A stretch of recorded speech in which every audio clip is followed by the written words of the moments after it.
여러분 혹시 이런 생각 해보신 적 있으신가요? 나이 들면 어차피 집 걱정은 끝이 없다.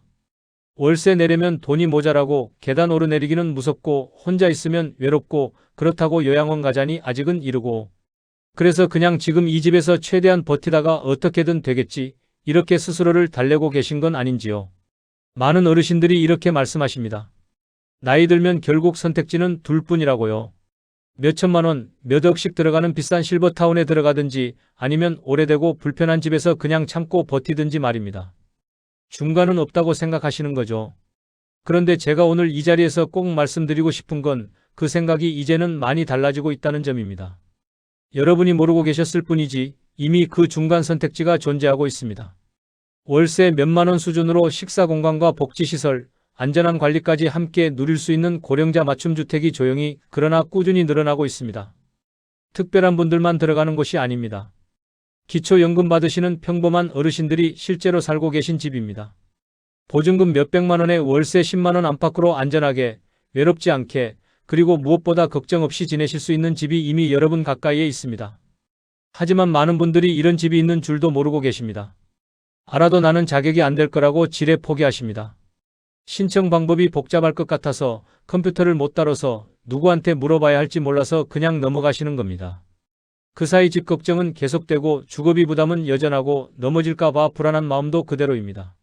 오늘 영상에서는 이 집이 정확히 어떤 곳인지, 누가 신청할 수 있는지, 실제로 살아보면 생활이 어떤지, 그리고 보증금과 월세가 정확히 얼마인지까지 하나도 빠짐없이 풀어드리겠습니다.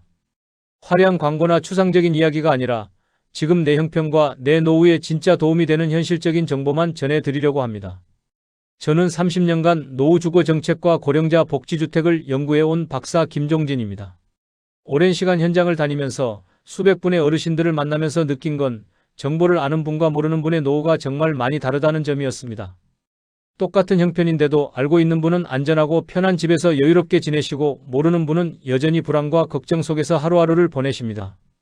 이 차이를 만드는 건 돈이 아니라 정보입니다. 오늘 이 영상 하나가 여러분의 그 정보 격차를 메워드릴 수 있다면 그것만으로도 충분히 의미가 있다고 생각합니다. 여러분은 지금까지 노후에는 어떤 집에서 살아야 한다고 생각해 오셨는지 이 영상을 보시면서 댓글로 솔직한 마음을 나눠주시면 좋겠습니다. 챕터 2 공간과 사연. 제가 상담했던 분들 중에 70 중반을 넘긴 큰 형님 같은 분이 계십니다. 오래된 다세대 주택 옥탑방에서 사셨는데 비 오는 날이면 계단 내려가는 것부터가 걱정이셨습니다. 계단이 가파르고 미끄러워서 한 발 한 발 내디딜 때마다 넘어질까 봐온 신경을 집중해야 했대요. 월세는 매달 25만 원씩 꼬박깨박 나가는데 정작 집안은 미끄럽고 화장실 한 번 길이 늘 불안한 거죠.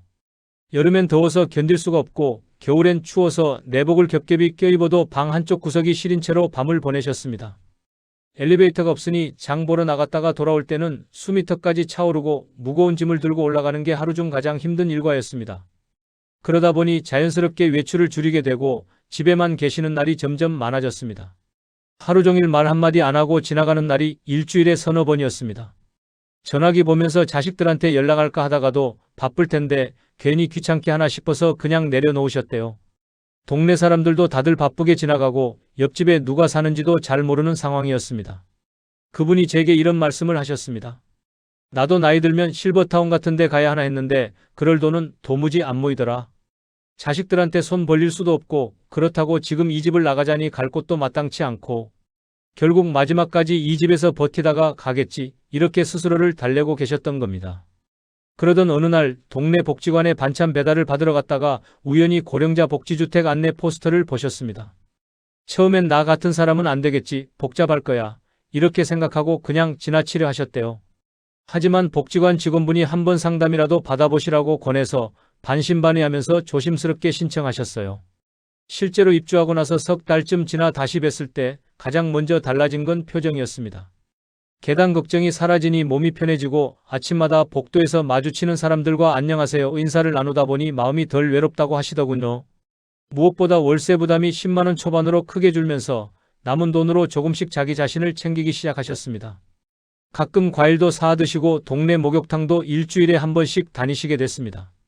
그분이 이렇게 말씀하셨습니다. 이 나이에 집이 바뀔 거라고는 생각도 못했는데 이렇게 마음 편한 곳이 있는 줄 진작 알았으면 좋았을걸. 그동안 너무 참고 살았네요. 오늘 이 영상에서 말씀드릴 내용은 여러분의 노후 주거 선택을 완전히 바꿀 수 있는 중요한 지혜입니다. 이 이야기를 끝까지 듣고 실천하셔야만 진정한 변화를 경험할 수 있습니다. 끝까지 보시면 왜 지금 당장 집을 다시 한번 점검해 봐야 하는지 분명히 느끼시게 될 겁니다. 만약 중간에 놓치시면 가장 중요한 신청 방법과 자격 조건, 그리고 실제 입주 후 생활 모습을 모르고 지나칠 수 있어요. 혹시 아직 구독과 좋아요를 누르지 않으셨다면 지금 바로 눌러주세요. 이 채널은 여러분의 건강하고 안전한 노년을 응원합니다. 이런 중요한 정보를 더 많은 분들이 알 수 있도록 구독과 좋아요로 힘을 보태주시면 정말 큰 도움이 됩니다.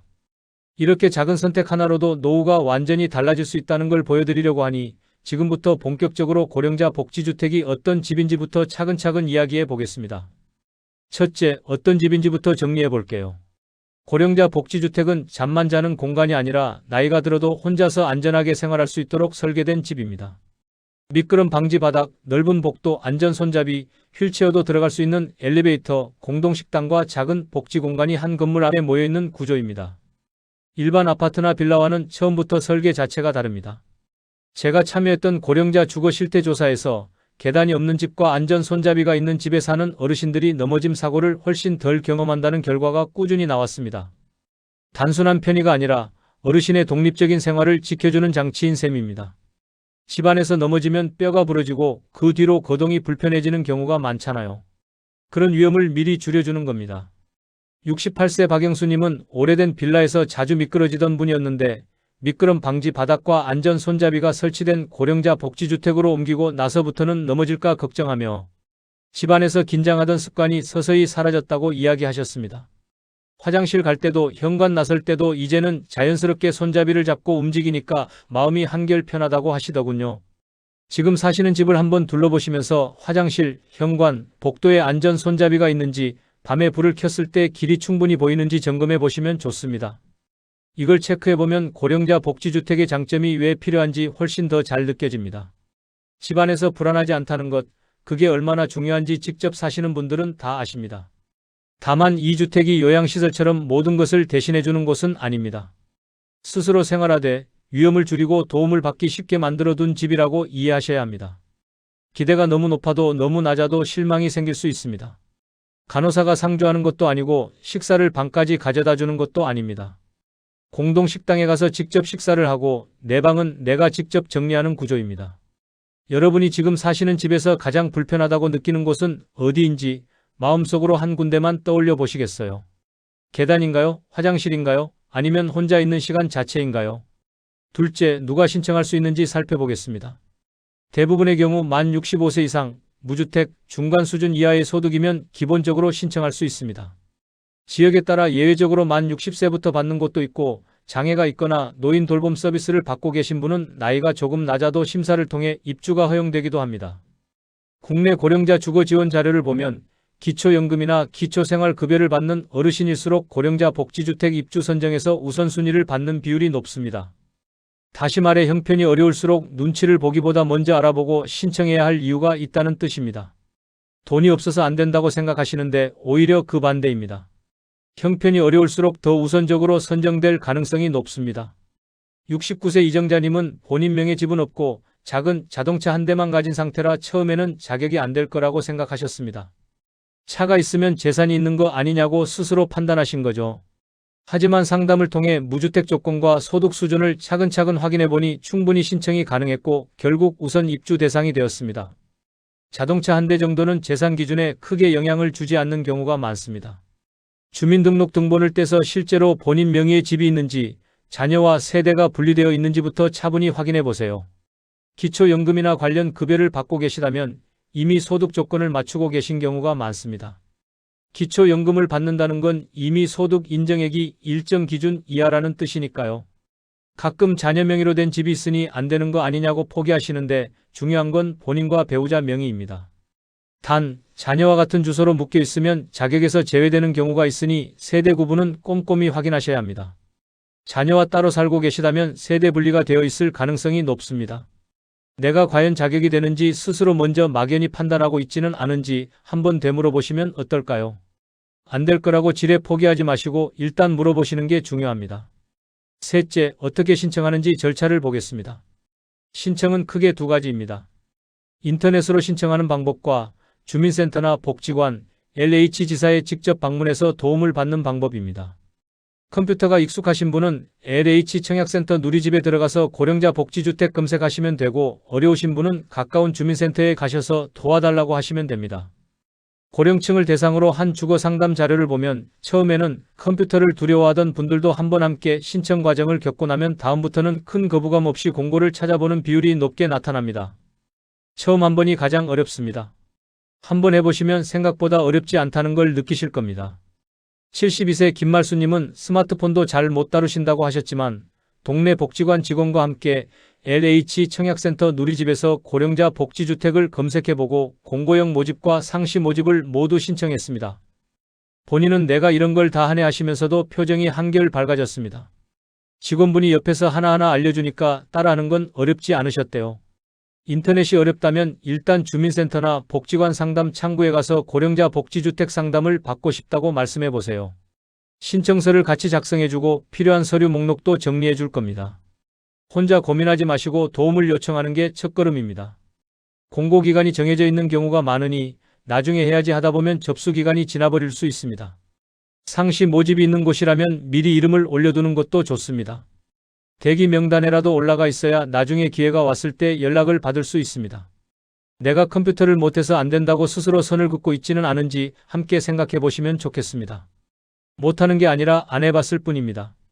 넷째, 실제로 살면 어떤지 생활 모습을 떠올려 볼게요. 같은 건물 안에 공동식당, 세탁실, 작은 프로그램실, 건강상담 공간 등이 있어 집 밖 먼 곳까지 나가지 않아도 하루 일과를 보낼 수 있습니다. 혼자 살아도 복도에서 마주치는 사람, 안부를 물어주는 사람이 생깁니다. 이게 생각보다 큰 위안이 됩니다. 고령자 단지에 거주하는 어르신을 대상으로 한 조사에서 이웃과 인사 나누는 빈도 하루 중 말 한마디라도 건네는 횟수가 높을수록 우울감이 낮고 생활 만족도가 높게 나왔습니다. 집 구조를 넘어 관계의 밀도가 달라지는 겁니다. 말을 나눈다는 것, 누군가와 눈을 마주친다는 것 자체가 외로움을 줄여줍니다. 78세 정혜수님은 이전에는 하루 종일 말 한마디 안 하고 지내는 날이 많았는데 복지주택으로 옮긴 뒤에는 아침마다 복도에서 만나는 이웃과 안녕하세요 인사를 나누고 주 2회 노래 모임에 나가면서 표정이 훨씬 밝아졌습니다. 처음엔 어색했는데 자꾸 마주치다 보니 자연스럽게 인사를 나누게 되고 그러다 보니 얼굴도 잊고 정도 들었다고 하시더군요. 지금 당장 이사 계획이 없더라도 집 가까이에 있는 복지관이나 경로당 프로그램부터 한번 찾아가 보세요. 이런 공간에 익숙해지면 고령자 복지주택 생활이 어떤 느낌인지도 더 쉽게 그려집니다. 사람들과 어울리는 연습을 미리 해보시는 거죠. 물론 모든 사람이 다 친해지는 것은 아닙니다. 사람 사이에 거리감이 필요할 때도 있으니 억지로 어울려야 한다고 부담을 갖기보다 내가 편한 만큼만 관계를 넓히면 됩니다. 인사만 하고 지나가도 괜찮고 가끔 프로그램에만 참여해도 괜찮습니다. 하루 동안 말 한마디도 안 하고 지낸 날이 최근에 얼마나 있었는지 조용히 떠올려 보시면 좋겠습니다. 혼자 있는 시간이 편한 분도 계시지만 외로움을 느끼시는 분도 많습니다. 다섯째, 가장 궁금한 돈 이야기를 정리해 보겠습니다. 지역과 단지에 따라 차이는 있지만 보증금은 대략 수십만 원에서 1,000만 원 정도, 월세는 몇만 원에서 10만 원대 초반인 경우가 많습니다. 여기에 관리비가 몇만 원 정도 더해지는 구조입니다. 전체 주거비를 합쳐도 20만 원 안팎이면 충분히 생활하실 수 있는 곳이 많습니다. 제가 분석한 자료를 보면 일반 월세 집에서 살다가 고령자 복지주택으로 옮긴 어르신들이 주거비 비중을 줄이고 남는 돈을 식사나 기본 생활비에 쓰면서 경제적 불안이 줄었다는 응답이 꽤 높게 나옵니다. 월세 부담이 줄어들면 마음의 여유가 생기고 그 여유가 삶의 질을 바꿉니다. 75세 문정호님은 동네 원룸에서 월세 30만 원을 내고 사시다가 고령자 복지주택으로 옮긴 뒤 전체 주거비가 절반 이하로 줄었습니다.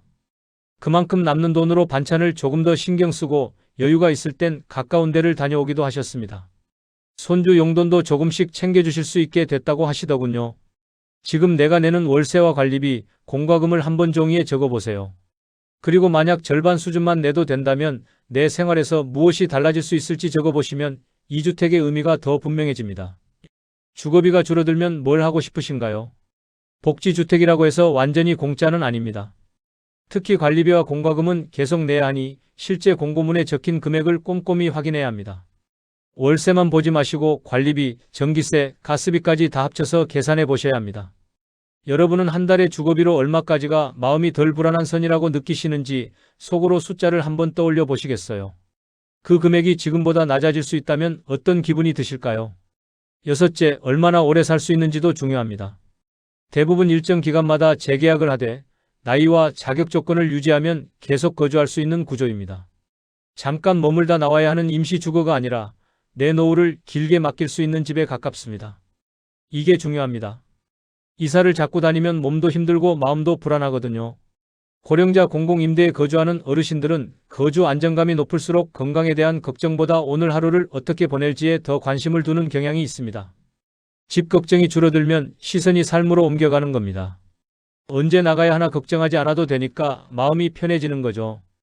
80세 한도영님은 재계약 안내문을 받고 나서야 비로소 이렇게 말씀하셨습니다. 이제쯤 되니 이 집이 진짜 내 집 같다고.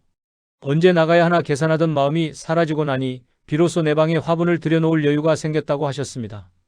임시로 사는 집이 아니라 내 집이라고 느껴지니까 애정도 생기고 가꾸고 싶어지는 거죠. 공고문을 보실 때 기간만 보지 마시고 재계약 조건과 장기 거주 가능 여부를 꼭 확인해 보세요. 그래야 이사를 여러 번 반복하는 부담을 줄일 수 있습니다. 2년마다 재계약인지 조건은 어떤지 나이 제한은 없는지 꼼꼼히 살펴보셔야 합니다. 규정을 어기거나 임대료를 장기간 내지 않으면 재계약이 어려워질 수 있습니다. 기본적인 약속은 꼭 지켜야 오래 편하게 지낼 수 있습니다. 월세를 밀리지 않고 공동생활 규칙을 지키는 것, 이게 오래 살 수 있는 비결입니다. 내가 지금 사는 집에서 앞으로 몇 년이나 더 살 수 있을지 마음속으로 숫자를 떠올려 보면 어떨까요? 다음 장에서는 이 집을 좀 더 잘 활용하는 방법을 하나씩 정리해 보겠습니다. 첫째, 내 상황부터 솔직하게 점검하기입니다. 가장 먼저 볼 것은 나이와 주거 형태 그리고 주거비입니다.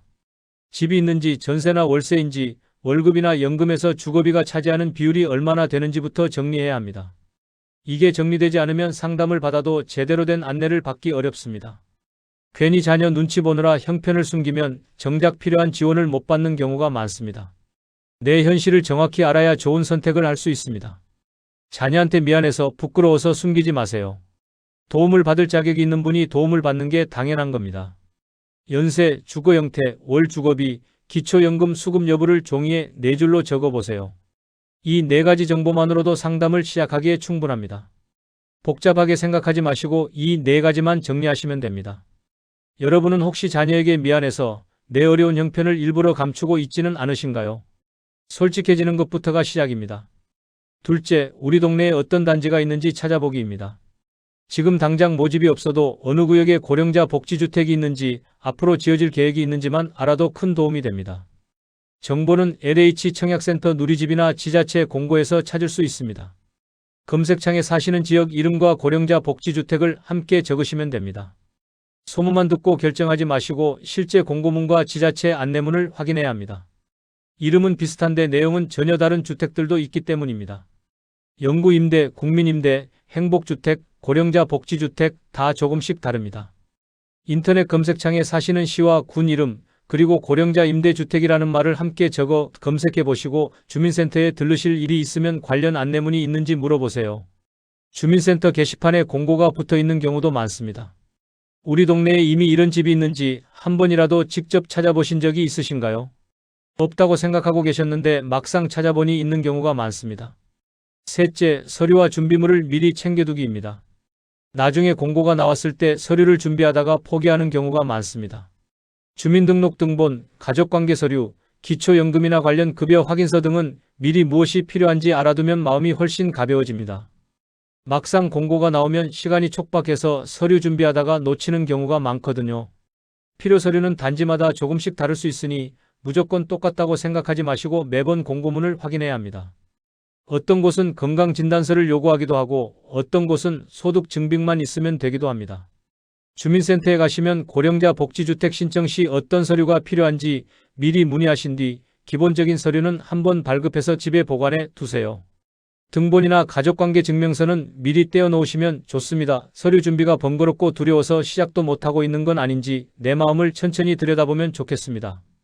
한 장 한 장 떼는 게 어렵지 다 모으고 나면 별거 아닙니다. 넷째, 공고형과 상시 모집을 함께 활용하기입니다. 공고형은 일정 기간 안에만 신청하는 방식이고 상시 모집은 대기자 명단을 미리 만들어 두는 방식입니다. 둘 다 신청해두면 기회가 넓어집니다. 공고형만 노리다가 기간 놓치면 1년을 기다려야 하는데 상시 모집에 이름이라도 올려두면 중간에 빈자리 나올 때 연락이 옵니다. 공고형 기간을 놓치면 1년 넘게 다시 기다려야 하는 경우도 있습니다. 상시 모집은 대기 기간이 길어질 수 있으니 조급함을 조금 내려놓을 필요가 있습니다. 대기 번호가 100번이 넘어도 포기하지 마세요. 의외로 빨리 순서가 올 때도 있습니다. 달력에 공고 기간을 표시해두고 상시 모집이 열려있는 단지가 있다면 일단 이름을 올려두세요. 예비 번호라도 받아놓는다는 마음으로 접근하시면 부담이 줄어듭니다. 안 되면 말고 되면 좋은 거 아니겠어요? 혹시 운에 맡기고 있다가 기회를 놓친 경험이 있으시다면 이번에는 먼저 한 걸음 내딛어 보시는 건 어떨까요? 기다리기만 하면 기회는 오지 않습니다. 다섯째, 입주 후에 더 잘 적응하는 방법입니다. 새로운 집에 가면 시설만 좋아졌다고 해서 마음이 바로 편해지는 것은 아닙니다. 낯선 이웃과 새로운 규칙에 익숙해지는 시간이 필요합니다. 처음엔 어색하고 불편할 수 있습니다. 그게 당연합니다. 처음부터 모든 활동에 다 참여해야 한다는 부담을 가질 필요는 없습니다. 내 성격과 체력에 맞는 활동부터 천천히 늘려가면 됩니다. 노래 모임이 부담스러우면 안 가도 되고 체조 프로그램만 나가도 충분합니다. 입주 초기에는 하루에 한 번은 일부러 복도나 공동공간을 걸어보시고 이웃과 눈이 마주치면 가볍게 인사 한마디만 건네보는 연습을 해보세요. 그런 작은 인사가 쌓여서 관계가 만들어집니다. 안녕하세요 한마디면 충분합니다. 새로운 사람들과의 만남이 설레기보다 두려운 느낌이 드신다면 왜 그런지 스스로에게 한번 물어보면 좋겠습니다. 거절당할까봐 두려운 건지 어색함이 싫은 건지 이유를 알면 대처하기 쉬워집니다. 여섯째, 자녀와 미리 솔직하게 이야기 나누기입니다. 고령자 복지주택 이야기를 꺼내면 자녀들이 우리를 떠나는 거냐고 오해하는 경우도 있습니다. 그래서 더더욱 대화가 필요합니다. 미리 이야기하지 않고 혼자 결정하면 나중에 관계가 어색해질 수 있습니다. 자녀에게 의존하려고 이 집을 선택하는 것도 아니고 자녀를 부담해서 풀어주려고 선택하는 것도 아니라는 점을 분명히 하는 것이 중요합니다. 내 삶을 스스로 꾸려가기 위한 선택이라는 메시지를 전해야 합니다. 너희한테 짐 안 되려고 가는 게 아니라 나 혼자서도 잘 살고 싶어서 가는 거라고 말씀하세요. 식사 자리에서 조용히 이렇게 시작해보세요. 앞으로 어디에서 어떻게 살지 나도 준비를 좀 해보려고 한다. 나도 너희에게 짐이 되지 않고 싶다는 마음에서 고령자 맞춤 주택을 알아보고 있다고 차분히 설명해보세요. 자녀들도 사실은 걱정하고 있었을 겁니다. 여러분은 자녀에게 내 노후 주거 계획을 어느 정도까지 솔직하게 이야기해 보셨나요? 말을 꺼내기가 어려우시죠? 하지만 말하지 않으면 서로 오해만 쌓입니다. 일곱째, 혼자 사는지 부부가 함께 사는지에 따라 선택 다르게 하기입니다. 혼자 사는 분과 부부가 함께 사는 분에게 필요한 평형과 구조는 다릅니다. 일부 단지는 부부용으로 설계된 집을 따로 공급하기도 합니다. 혼자 사실 분은 작은 평형도 괜찮지만 부부라면 방이 2개 있는 구조가 편할 수 있습니다. 지금은 부부가 함께 살고 있어도 앞으로의 변화를 전혀 생각하지 않고 결정하면 나중에 다시 옮겨야 하는 상황이 생길 수 있습니다. 한 분이 먼저 돌아가시면 혼자 사시게 되는데 그때도 이 집에서 계속 살 수 있는지 확인해 보셔야 합니다. 부부이신 분들은 함께 입주하더라도 각자의 건강 상태와 앞으로 몇 년 뒤 모습을 이야기해 보면서 지금 선택이 괜찮은지 점검해 보세요. 혼자 사시는 분들은 방문객을 맞이할 때 동선이 편한 구조인지도 함께 살펴보면 좋습니다. 자녀들이 가끔 놀러 왔을 때 불편하지 않은지도 중요합니다. 내가 혼자일 때와 둘일 때 어떤 집이 편할지 상상해 본 적이 있으신가요? 이제 마무리해서는 오늘 이야기를 한 번에 정리해 드리겠습니다. 오늘 우리는 많은 분들이 당연하다고 여겨왔던 생각을 한번 뒤집어 보았습니다. 나이 들어서 형편이 넉넉하지 않으면 어쩔 수 없이 불편한 집에서 그저 버티며 살아야 한다는 생각 말입니다. 돈이 없으면 선택지도 없다고 믿어왔던 그 생각을 오늘 바꿔보려고 했습니다. 잘못된 상식은 이렇습니다. 노후에 집을 바꾸려면 큰 돈이 필요하다. 공공에서 지원해주는 집은 다 비슷비슷하고 답답할 것이다. 나는 자격도 안 될 것이다. 신청 절차가 복잡해서 나 같은 사람은 엄두도 못 낸다. 그래서 많은 어르신들이 월세와 관리비를 빠듯하게 내면서도 계단과 미끄러운 바닥, 외로움과 불안을 그냥 감수하고 지내십니다. 이게 내 운명이라고 체념하면서 살아가십니다. 올바른 관점은 다릅니다. 형편이 넉넉하지 않을수록 더 일찍 정보를 찾고 더 적극적으로 공공임대와 고령자 복지주택을 알아봐야 한다는 겁니다. 월세 몇만 원 수준으로도 안전한 집, 함께 식사할 공간, 말 걸어주는 이웃이 있는 집에서 사는 길이 이미 열려 있기 때문입니다. 그 길을 아는 사람만 걸어가고 있을 뿐입니다. 잘 관리하지 못했을 때의 위험은 단순히 돈 문제를 넘어섭니다. 집안에서 넘어질까 늘 긴장하고 누구 하나 안부를 묻지 않는 하루를 반복하다 보면 몸과 마음이 함께 지쳐갑니다. 계속해서 주거비 걱정을 하다 보면 남은 시간은 점점 불안으로 채워집니다. 외로움은 쌓이고 건강은 나빠지고 마음은 더 움츠러듭니다. 집이 불편하면 밖에 나가기도 싫어지고 그러면 사람도 안 만나게 되고 악순환이 계속됩니다. 반대로 제대로 관리하고 준비했을 때의 효과는 분명합니다. 주거비가 줄어들면 그만큼 생활비와 나를 위한 작은 여유가 생깁니다. 계단 걱정, 미끄럼 걱정이 줄어들면 몸이 훨씬 편안해집니다. 복도에서 마주치는 이웃과 가벼운 인사를 나누는 것만으로도 오늘 하루가 예전보다 덜 외롭습니다. 집이 단순한 건물이 아니라 나를 지켜주는 울타리가 되는 순간입니다. 안전하고 따뜻하고 외롭지 않은 집에서 사는 것, 그게 얼마나 큰 차이를 만드는지 직접 경험하신 분들은 다 아십니다. 오늘 당장 실천하실 수 있는 단 하나의 제안을 드리고 싶습니다. 종이 한 장을 꺼내서 이렇게 4가지를 적어보세요. 내 나이, 현재 주거 형태, 한 달 주거비, 그리고 기초연금이나 관련 급여 수급 여부. 이 4줄만 적어도 고령자 복지주택을 알아볼 준비가 절반은 끝난 겁니다. 그 종이를 들고 주민센터나 복지관 또는 LH지사를 한번 찾아가 보셨으면 합니다. 그 한 걸음이 내 2번째 인생의 집으로 향하는 시작이 될 수 있습니다. 망설이지 마시고 일단 한번 가보세요. 다음 영상에서는 고령자 복지주택과 비슷해 보이지만 조금씩 다른 여러 노후 주거 선택지를 비교하면서 내 상황에 맞는 집을 고르는 눈을 더 길러 드리겠습니다. 실버타운, 일반 임대, 공공임대, 다양한 선택 중에서 어떤 조합이 좋은지 현실적으로 풀어볼 예정입니다. 각각의 장단점과 비용, 신청 자격까지 명확하게 비교해 드리겠습니다. 여러분, 오늘 이야기는 노년의 마지막 집을 준비하는 이야기가 아닙니다. 남은 시간을 견디는 집이 아니라 다시 나답게 하루를 살아갈 집을 찾는 과정입니다. 여러분의 노후가 조금이라도 더 따뜻하고 조금이라도 더 안전해지길 진심으로 바랍니다. 집 걱정 없이 마음 편하게 외롭지 않게 사실 수 있는 그날이 꼭 오시길 바랍니다. 오늘 내용을 들으시면서 떠오른 생각이나 지금 겪고 계신 주거 고민이 있다면 댓글로 여러분의 이야기를 들려주시면 좋겠습니다. 혼자 고민하지 마시고 함께 나눠주세요.